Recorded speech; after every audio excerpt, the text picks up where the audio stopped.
The story begins by introducing us to our main protagonist, a level 1 adventurer named Bel Cradle. He is being chased by a minotaur who is obviously too much for him to handle. Just as the situation is getting dire, he is saved by a beautiful lady adventurer in armor. He falls in love instantly. He heads straight to the Adventurers Guild, drenched in blood, and asks the secretary named Ina to tell him about the girl who saved him. After scolding him for being reckless by going to the dungeon alone despite being a beginner, she tells him that Ys Wallenstein is from the Loki familiar, and that she is a level 5 sword mistress, who is the best in Arario, the city they lived in. Although, what Bel was interested in are more personal details capable of making him get close to her. He is discouraged by Ina because Bel belongs to the Hestia familiar, and adventurers of different familiars can't get close. As he heads out, he is reminded that working hard and becoming strong is the best way to attract women. At home, he's united with his goddess Hestia, who is a minor carefree goddess.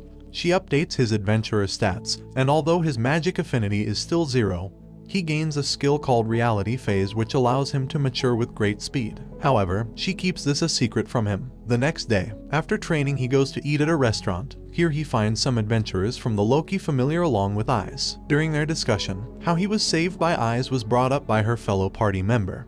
He mocks Bel for being weak and calls him a tomato kid, because his white hair was drenched in minotaur blood at the time. Bel gets embarrassed and rushes out of the restaurant. Out of frustration, he heads into the dungeon again to fight monsters. Some days later, Bel's stats has increased drastically as a result of his skill. This makes Hestia feel uneasy, because Bel is going overboard despite having inadequate equipments. She decides to help him out by getting a custom-made weapon for him. She leaves to attend the Banquet of the Gods, a party solely for gods and goddesses organized by Gainsha. At the banquet, she meets Freya, the goddess of beauty, and Loki, who always ends up bickering with her. Hestia and Loki make a scene with their argument, centered around how broke Hestia is and how flat-chested Loki is. However, the other gods are so used to both of them fighting that they anticipate and make bets on who would eventually win the argument. Hestia then meets with Hephaestus and begs her to make a custom-made weapon for Bel. While walking through town, Bel comes across some workers at his favorite restaurant.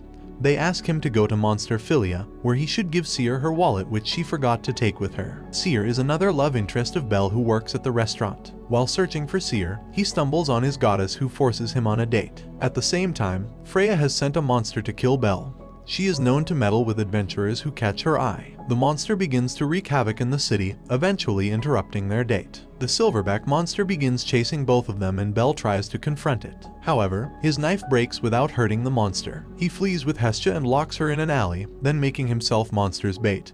He's then chased by the monster all around town but has no means of attack. Just as he is about to be smashed into bits, Hestia shows up again. He's mad at her for making his efforts go to waste, but she tells him she will help him win. She then hands him the custom-made knife which is activated as he makes contact with it. She updates his stats using the knife and urges him to believe in himself and in her. Bel uses the knife to fight the monster head-on. He defeats it with ease this time. There are a lot of witnesses who cheered for his victory. At the guild, he tells Ina he needs permission to move to a higher level in the dungeon. She refuses, telling him his stats are still too low, but is surprised when she confirms that Bel's stats has skyrocketed. She offers to help Bel purchase armor. The next day, they head to the Hephaestus familiar store called Babel, where Bel comes across his goddess working part-time for goddess Hephaestus. He purchases a unique set of armor from the store, with the help of Ina, who is turning out to be his third love interest. The next day, he heads out and encounters a beast girl who looked like the girl he saved in an alley earlier, but she argues that she's not the same person. She offers to work for him as a supporter in the dungeon. Her name is Lilaruka, and she smiles mischievously. In the dungeon, while Bel fights, she compliments the ability of his knife. As they rounded up their adventuring for the day, she offers him another knife to use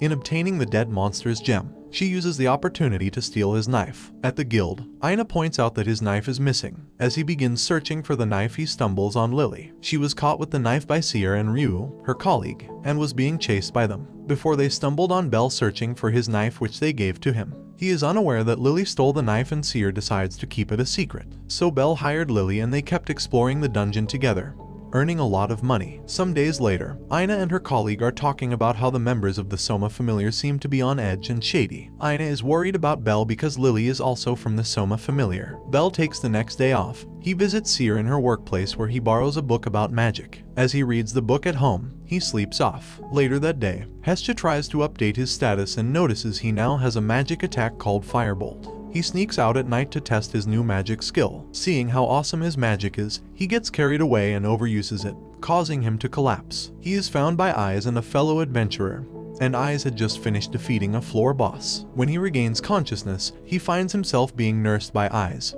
He is startled, and eventually runs away without saying a word. Belle later discovers that the magic book was a grimoire, which has become useless because he can't read it. Grimoires are expensive, so Hestia planned to make Belle lie that he never opened the book. But Belle refuses and went on to apologize. Surprisingly, the matter was handled lightly by the restaurant owner Mamma Mia. We then get flashbacks from Lily's memory, how she was bullied, ripped off, and used after her adventurer parents died, leaving her alone. All she had was the scum adventurers who refused to let her leave and live life outside the Soma Familiar. They would destroy any sign of happiness she tried to hold on to. Eventually, she came to hate the adventurers. Aina inquires about the Soma Familiar from Loki, who tells her that the members of the Familiar don't serve the god Soma. Instead, they worship the booze he makes. They have to contribute so much to the Familiar just to get a sip of the perfect booze. This makes them do anything for money. Aina is worried about Belle. During her inspection of the dungeon, she encounters Eyes. As they talked about Belle, she overhears some adventurers talking about how Belle was going to be left for dead by his supporter. She requests of Eyes to go to Belle's aid. In the dungeon, Lily convinces Belle to head to a deeper level with stronger monsters. However, as Belle fights, she throws monster bait around him and steals his knife with a hook. As the monsters overwhelm him, she runs away happy that she can sell the stolen knife to pay her way out of her familiar. As she heads out, she is intercepted by the adventurers who often bullied her. They took all her stuff, including the key to her safe, and left her in the midst of an army of killer ants which they lured there. As she accepted her fate, ready to be devoured by monster ants, Belle comes to her aid with his firebolt skill, killing off all the monster ants. She bursts into tears and asks why he saved her. She confessed stealing from him and ripping him off any time they exchanged the gems gotten from their adventuring in the dungeon. Belle tells her that he'll save her again and again despite what happens, and they make up. Belle takes Lily and introduces her to Hestia. Hestia makes her swear not to betray Belle ever again, which she obliges. Belle heads to the guild, where he finds Aina and Eyes seated. He tries to run away again, but Eyes stopped him. She gives him his equipment, which he misplaced while fighting the orcs, shortly after he was betrayed by Lily. She saved him a third time. They both apologized to each other for various reasons, and eventually kicked off their friendship. She then offers to teach Belle how to fight. They kick off their training in another location, but Eyes is rather oblivious on how to train him. She ends up kicking him unintentionally. They later sparred, and she gave him a few tips while completely overwhelming him with her skills. We are taken back to the dungeon where we see one of Freya's henchmen give a minotaur a weapon. He trains the beasts on how to use it. This is for the sake of Freya's mischievous plan involving Belle. Belle keeps up with his training with Eyes, which was mainly him getting the beating of his life. She later urges him to nap, saying it is part of an adventurer's training. As she lays down, Belle hears conflicting voices in his head. That of his grandfather telling him it's okay to take advantage of a lady sleeping, and the voice of Hestia discouraging him. The next day, Belle stumbles on Seer in town. She makes him help her with the dishes at the restaurant. Here, he's joined by Ryu, who tells him she was once an adventurer. Belle asks her how he can rank up his levels. He feels inferior and left behind by Eyes, who reached level 6. Ryu tells Belle he needs to have a special move, and having an adventuring party is necessary to rank up quickly. Belle trains with Eyes for the last time as she plans on joining her familiar members on an expedition into an unexplored floor of the dungeon. Belle and Lily walk into the dungeon, and he notices something feels off. They have encountered fewer monsters than usual. Suddenly, a minotaur shows up. Belle has flashbacks from the day he was saved from a minotaur by Eyes. He is frightened and can't move. This is the monster Freya sent after him with a weapon. The monster attacks them, but Lily manages to help a static Belle invade the attack, but she loses consciousness as a result of the attack. Belle fires shots of magic at it, but the monster is unhurt, and they continue fighting. At the same time, Eyes and her party encounter an adventurer who got attacked by the minotaur. He explains the situation to them, and Eyes runs to help Belle. As Belle continues his fight with the beast, Lily wakes up and he yells at her to run away. She runs away but comes back a few moments later with Eyes and her party, which includes Bete, who mocked him way back at the restaurant. The monster knocks Belle over and Eyes rushes to save him. He has flashbacks of when she saved him before. He tells her he can't allow her to save him again and proceeds to fight the minotaur, this time with more determination. Lily begs the others to save Belle, but Belle's intense battle stops them from doing anything. His fighting doesn't seem like that of a level 1 adventurer. Eyes stops Bete as he tries to intervene. Bell fights brilliantly and defeats the monster, but he also passes out while on his feet. Everyone from the Loki familiar is interested in Bell's stats. Someone checks it and tells them all his abilities are S-ranked already. Bell attains level 2 in less than 2 months and is becoming the talk of the town. Hestia also tells him he has gained a new skill called Argonaut. Argonaut means dreaming of becoming a hero, and Hestia teases him about his childish side. Hestia tells Bell she is heading out to attend Denatus, a gathering of gods where they pick adventurer names for familiar members who have ranked up. At Denatus, she comes across Takemikazuchi, a god who is close to her familiar. He tells her that someone in his familiar also ranked up. Bell thinks about the possibility of getting a fancy name like Fire Blizzard or Tornado Typhoon, but is disappointed to hear he was given the name Little Rookie. At the restaurant, he meets with Ryu, Seer, and Lily, who join him to celebrate his rank up. As they have a good time, some adventurers volunteer to accept him into their party, but the conversation quickly turns into a fight between Ryu and the adventurers. But the fight was cut short by Mamma Mia, who is the owner of the bar. Bell tries to get a new armor like his former one made by Welf Krazo. When he mentions the name, the man in front of him reveals himself to be Welf. He offers to make his weapon and armor if Bell agrees to let him join his party. They head into the 11th floor of the dungeon immediately. Lily reveals that Welf's family used to be famous magic sword makers before their sudden downfall. Their conversation is interrupted by orc monsters. As they fight, a giant monster suddenly appears close to Lily.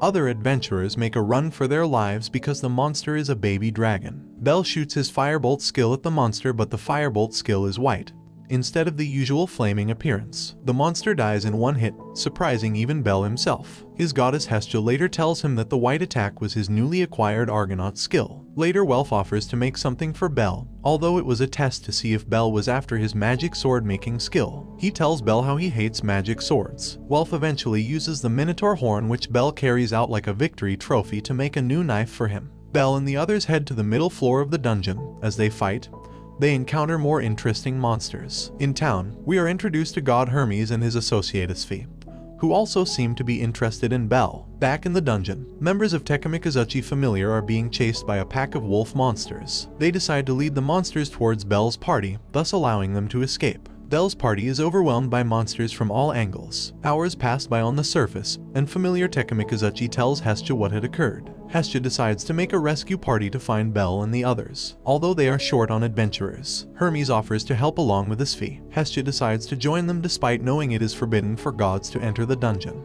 Hermes secretly recruits Ryu into their search party. Bell and his party are finding it difficult to survive as they head to the safe zone, but Bell manages to defeat some minotaurs with his Argonaut skill. The rescue party has arrived. They fight monsters as they make their way to find Bell's party. Bell drags both of his exhausted party members with him as they descend to safety. As he reaches the 17th floor, he meets the floor boss who was supposed to have been defeated. He manages to outrun it with his party members, before landing safely in the safe zone, where they are treated by the Loki familiar. The safe zone is like the surface with trees and light, like the sun provided by magical crystals. In the evening, they are joined by the search party and it's a heartfelt reunion. Welf is handed a package with a note from his goddess and they call it a night. The next day, they all head into the town and the dungeon. In the town, they go exploring and find that things are rather expensive there. As the ladies talk about going to bathe in the river, Hermes invites Bell to come with him. He later leads him to peek while the ladies are having their bath. Bell ends up falling into the pool and seeing everything that a part of himself hoped not to see. Later that day, Bell finds that Hestia has been kidnapped by some jealous adventurers and rushes to rescue her. The adventurers offer to release Hestia after a one-on-one duel. During the duel, the adventurer uses an invisibility trick to beat Bell mercilessly. Some moments later, Welf and some other adventurers come to his aid. The scene turns into a fight between adventurers. Bell manages to sense the invisible adventurer. He then renders his trick useless. As their fight begins reaching its climax, Hestia releases her goddess power and orders everyone to stop fighting. Just as the commotion dies down, a powerful monster called the floor boss shows up. It immediately begins wreaking havoc on everything on sight. All the adventurers team up to defeat the level 5 monster. They fire all the spells and attacks at their disposal, but the monster regenerates instantly. It begins wreaking havoc again and injures most of the adventurers. Ryu and his Sphi manage to suppress the monster for a while. Bell tries to use his Argonaut skill on the monster, but it counters it and attacks Bell, who is saved by a member of the Takemikazuchi familiar. Bell is injured severely. As he lays down, he hears the voice of Hermes and Hestia,